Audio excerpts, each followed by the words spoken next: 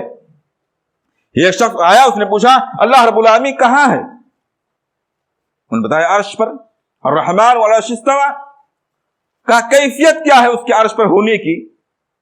اس موقع پر امام مالک رحمہ اللہ نے جو بات کہی تھی وہ عقیدے سے متعلق بھی ایک بنیاد اور دلیل ہے، وصول بن گیا، اور بدعت اور سنت کے تعلق سے بھی ایک وصول کی حیثیت رکھتا ہے. انہوں نے کہا تھا الاستواء معلوم، اللہ رب العالمین عرش پر مستوی ہے، یہ بات معلوم ہے، قرآن کے اندر اس کا تذکرہ آیا ہوا ہے. والکیف مجہول، مگر کیسے مستوی ہے یہ معلوم نہیں ہے.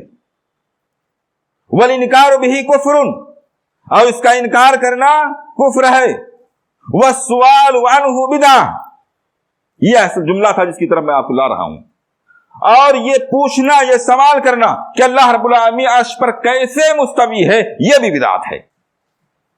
عقیدے کے تعلق سے بھی وصول ہے اور بدعت کے تعلق سے بھی وصول ہے.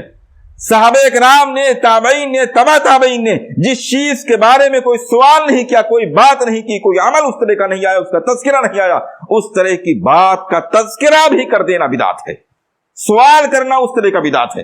ہمارے یہاں جو ایک کیفیت چل پڑی ہے کہ وہ اعمال کے پیچھے حکمتیں کیا ہیں، اس کا فائدہ کیا ہے، یہ بھی ایک طرح سے دیکھا جائے تو بدعت میں شمار ہوگا، کیونکہ اللہ کے رسول صلی اللہ علیہ وسلم کے صحابہ اکرام اللہ کے رسول صلی اللہ علیہ وسلم سے حکمتیں اور کیفیتیں نہیں پوچھتے تھے. اور اصلاً دیکھا جائے تو شریعت کے معاملات کیفیات پر، حکمتوں پر مبنی بھی نہیں ہے. بہرحال اللہ کے رسول صلی اللہ علیہ وسلم نے جو ترک کر دیا، سبب ہونے کے باوجود، معنی نہ ہونے کے باوجود، رکاوٹ نہ ہونے کے باوجود، وہ سنت ترکیہ ہے. ایسے ہی اسلاف کرام نے، صحابہ، تابعین، تبع تابعین، ان کے بعد ان کے متبعین نے کسی عمل کو اگر ترک کر دیا ہے سبب نہ ہونے کے باوجود، رکاوٹ نہ، سبب ہونے کے باوجود اور رکاوٹ نہ ہونے کے باوجود، آج کے دور میں اس کو ایجاد کرنا یا کسی زمانے میں اس کو ایجاد کرنا وہ بدعت ہے.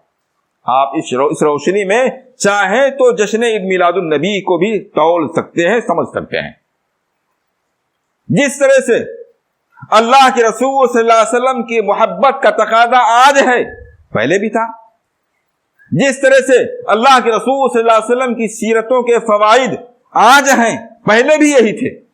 اسباب جو آج ہیں، اور جن باتوں کی بنیاد پر لوگ آج جشن عید میلاد النبی منا رہے ہیں، جو اس کی دلیلیں دے رہے ہیں کہ اس میں اللہ کے رسول صلی اللہ علیہ وسلم کی محبت پیدا ہوتی ہے، آپ کی سیرت کا بیان ہوتا ہے، اور اس میں اللہ کے رسول صلی اللہ علیہ وسلم کا تذکرہ ہوتا ہے، آپ صلی اللہ علیہ وسلم کی محبت لوگوں کے دماغ میں، یہ ساری باتیں جو بیان کی جاتی ہیں، یہ سارے اسباب، سارے وجوہ اس زمانے میں بھی پائے جاتے تھے۔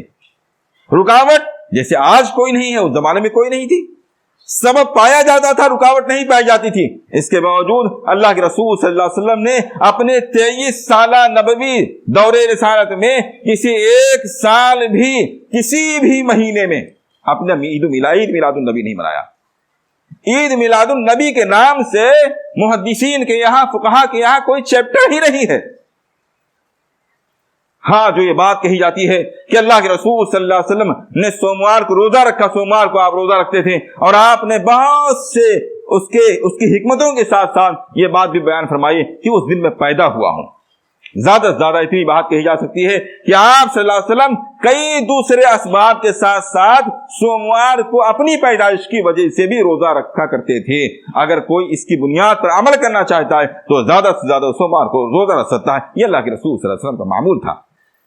تو نہ تو اللہ کے رسول صلی اللہ علیہ وسلم نے جشن عید میلاد النبی منایا، اور نہ ہی آپ کے بعد صحابہ نے، تابعین نے، تبع تابعین نے، آپ کے خاص رشتہ داروں نے، آپ کے داماد نے، آپ کے نواسوں نے، آپ کی یار غار نے، کسی ایک نے بھی ایک سال بھی ماہ ربیع الاول کیا زندگی کے کسی بھی موقع پر عید میلاد النبی کے نام سے کوئی جشن یا کوئی تہوار نہیں منایا۔